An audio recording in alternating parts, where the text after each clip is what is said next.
বয়সটা শুনেন। দেখেন গরুর পূজা কিভাবে শুরু হয় পৃথিবীতে প্রথম।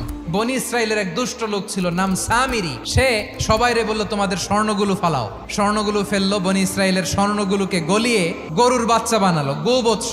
জিব্রাইল আলাইহিস সালাম যে জামিনে এসেছিলেন, ওই ফেরেশতার পায়ের নিচের একটু মাটি সে বুদ্ধি করে প্যাকেটে রেখে দিছিল। স্বর্ণ দিয়ে বানানো গোবৎস গরুর বাচ্চার গায়ে যখন সেই মাটি ছুঁড়ে দেয়া হলো, এখন বাছুরের ভেতর থেকে ভ্যাঁ ভ্যাঁ আওয়াজ আসতেছে। কি আসতেছে? সবাই তো অবাক।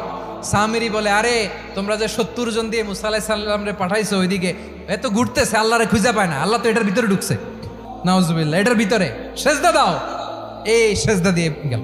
হারুন আলাইহিস সালাম তাদেরকে বুঝালেন, শিরক করো না, আল্লাহরে ভয় করো।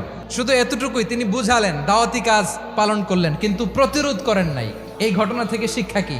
শিক্ষা হচ্ছে, আপনি শিরকের আড্ডাখানা দেখলেও বৃহৎ স্বার্থে তাওহীদের দাওয়াত দিবেন, প্রয়োজনে আপনি ঐক্য নষ্ট করবেন না। সুবহানাল্লাহ পড়বেন না?